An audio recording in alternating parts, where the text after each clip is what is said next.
Olá, meu nome é Marina Pedrosa, eu sou professora investigadora e estudante de doutorado de Linguística Aplicada da PUC São Paulo.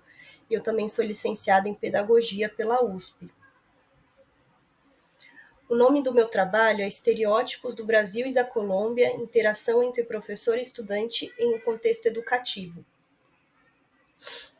A inspiração para esse relato de experiência foi o projeto DigiteMed Brasil, coordenado pela professora Fernanda Liberali, também do LAEL da PUC São Paulo. A metodologia escolhida foi a crítica de colaboração. O projeto aconteceu no dia 11 de setembro de 2024, numa classe de português da Universidade Del Norte, em Barranquilha, na Colômbia. Participaram eu e o docente Luiz Klein, que é um professor brasileiro da Uninorte e também professor dessa turma de português. Participaram também 12 estudantes do curso de português de nível intermediário, que cursam Línguas Modernas, Negócios e Relações Internacionais. Nessa universidade, eles precisam optar por outras duas línguas, então, eles falam espanhol, inglês como segunda língua e uma terceira língua que pode ser o português, o francês ou o alemão. A proposta consiste em promover a reflexão sobre os estereótipos e as diferenças culturais entre os países, especialmente o Brasil e a Colômbia. Para isso, eu usei o conceito de escrevivências, da Evaristo, e também usei estereótipos do Lippmann. Então, nós pedimos para que pessoas de diferentes países, tais como Brasil, Colômbia, Alemanha, Itália, França, México, Egito, Estados Unidos e Coreia do Sul, nos dissessem o que eles pensavam dos colombianos e também o que habitualmente as pessoas diziam quando descobriam que eles eram dos seus países, ou alguma história sobre o tema estereótipos.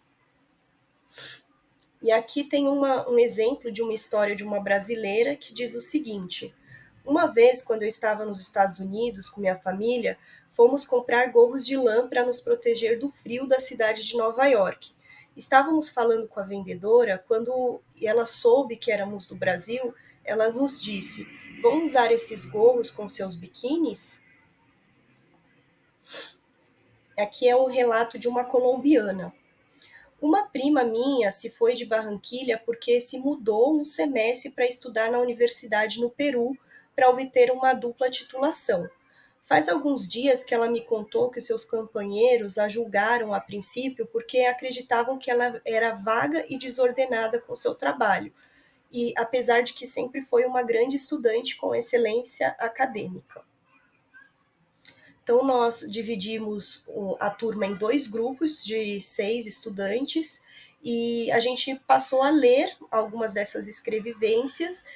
Pedíamos também que eles lessem para a gente ver o nível de português, também para ir tirando as dúvidas a respeito da língua, ver a questão da pronúncia, ver o significado das palavras, mas especialmente para que eles pudessem discutir um tema complexo em outra língua, né, para que eles pudessem já ir exercitando também essa questão da criticidade. Então, surgiram diversos temas, como o padrão de beleza, machismo, feminismo, homofobia, e eles foram falando disso tanto na Colômbia quanto no Brasil. Então, aqui é um outro grupo.